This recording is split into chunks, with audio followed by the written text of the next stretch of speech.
الحمد لله الحمد لله رب العالمين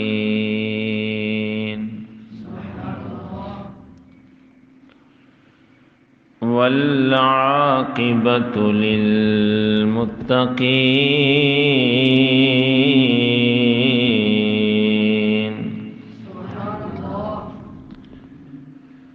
والصلاة والسلام على سيد الأنبياء وخاتم النبيين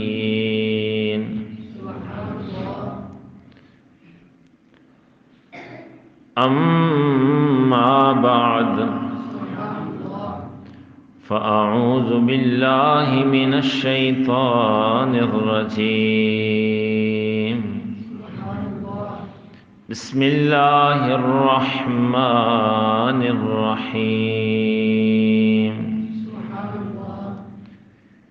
اهدنا الصراط المستقيم صراط الذين أنعمت عليهم صدق الله وصدق رسوله النبي الكريم الأمين الصلاة والسلام عليك يا سيدي يا رسول الله وعلى آلك وأصحابك يا سيدي يا جد الحسن والحسين الصلاة والسلام عليك يا سيدي يا رسول الله وعلى آلك وأصحابك يا سيدي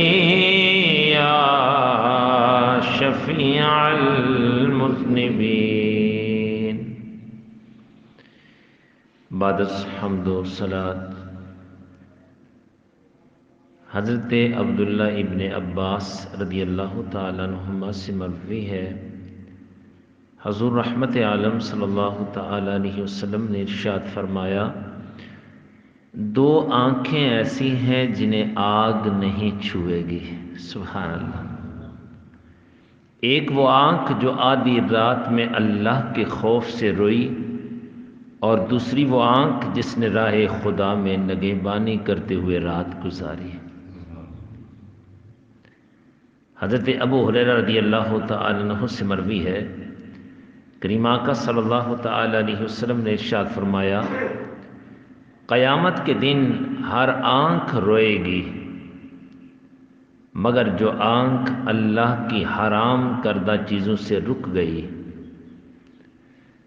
جو آنکھ راہ خدا میں بیدار رہی، اور جس آنکھ سے خوف الہی کی وجہ سے مکھی کے سر کے برابر آنسو نکلا، وہ رونے سے محفوظ رہے گی.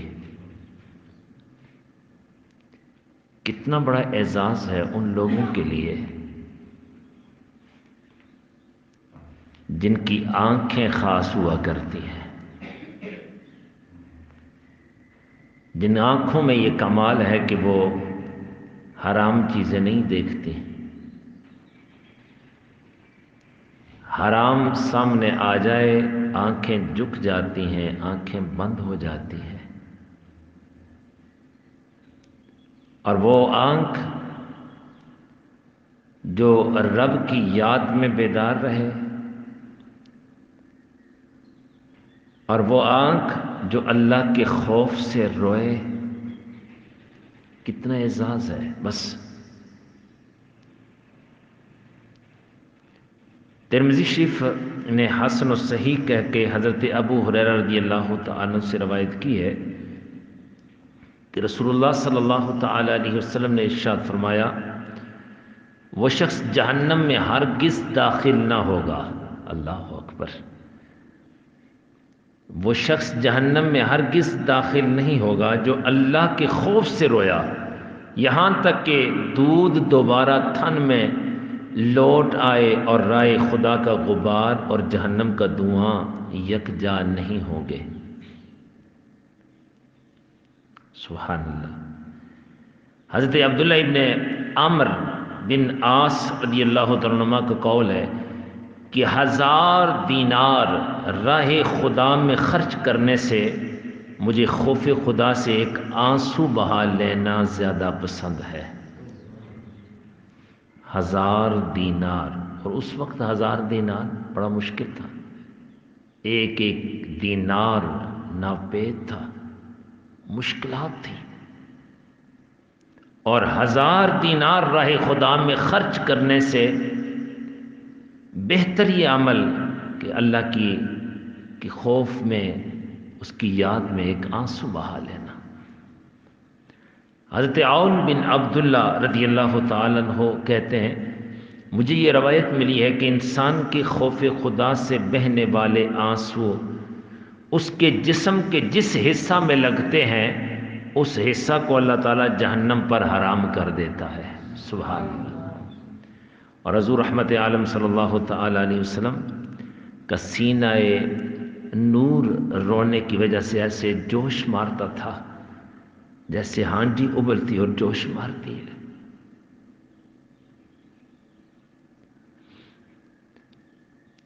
اور ایک قول ہے کہ خوف خدا سے رونے والے کا ایک آنسو سمندروں جیسی طویل و عریض آگ کو بجھا دیتا ہے۔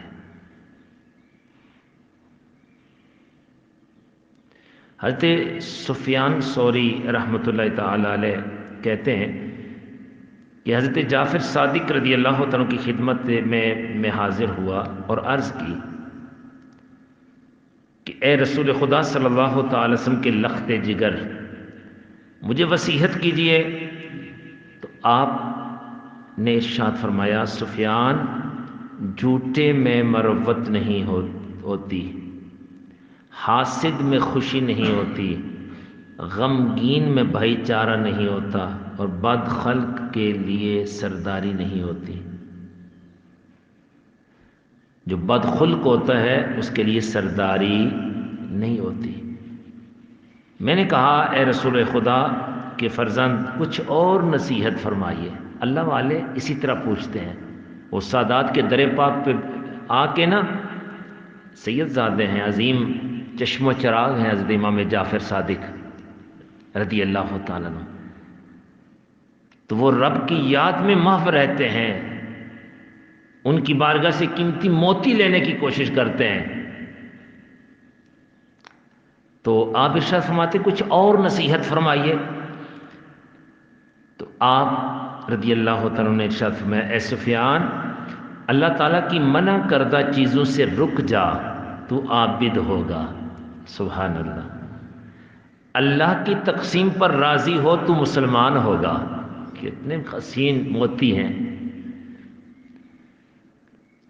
اللہ کی حرام کردہ چیزیں، منع کردہ چیزوں سے رک جا تو عابد ہوگا، اور اللہ کی تقسیم پر راضی ہو تو مسلمان ہوگا۔ جیسی تم لوگوں سے دوستی چاہتے ہو تم بھی ان کے ساتھ ویسی دوستی رکھو، تب تم مومن ہوگے۔ اللہ اکبر۔ بروں سے دوستی نہ رکھ ورنہ تو بھی برے عمل کرنے لگے گا۔ صحبت بد کتنی بری ہوتی ہے۔ چنانچہ حدیث میں ہے کہ آدمی اپنے دوست کے طریقہ پر ہوتا ہے، تم یہ دیکھو کہ تمہاری دوستی کس سے ہے، اور اپنے کاموں میں ان لوگوں سے مشورہ لو جو خوف خدا رکھتے ہوں۔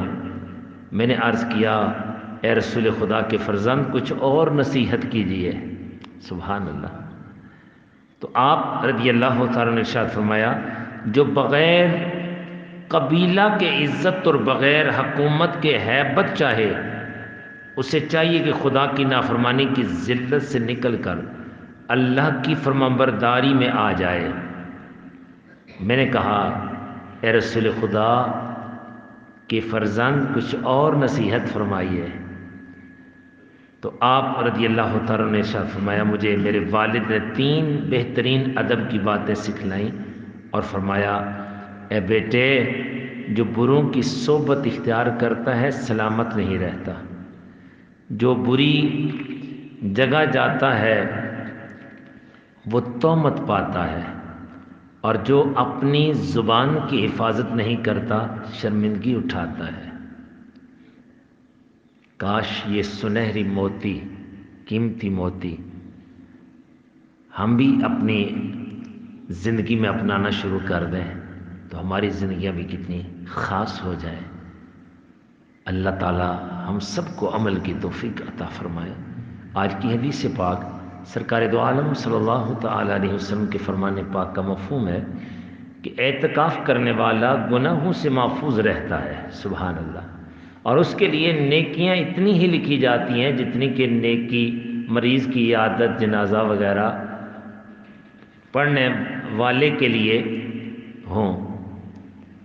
گویا کہ کل بھی میں نے درس میں بیان کیا تھا کہ جتنی اس کی ارادہ ہے نا کہ ان دنوں میں میں نے فلاں نیکی کا کام کرنا ہے، وہ بغیر کیے اب اعتکاف بیٹھ جائیں گے نا تو بغیر کیے ان سبھی کا ثواب آپ کو مل جائے گا۔ ویسے تو اب نیکی کرتے ہیں نا تو پتہ نہیں ہوتا قبول ہو یا نہ ہو، اخلاص ہوگا تو تبھی جا کے یہ برکتیں ملیں گی، لیکن اعتکاف کی برکت سے تم نے ارادہ جو کیا نا پورے عشرہ میں نے یہ فلاں میں نے کام کرنے ہیں، بغیر کیے ان ساریوں کا ثواب تمہیں نصیب ہو جائے گا۔ اللہ سب کو، ایمان والوں کو، اخلاص محبت کے ساتھ آخری عشرہ کا اعتکاف کرنے کی توفیق عطا فرمائے، آمین۔ وما توفیقی الا باللہ۔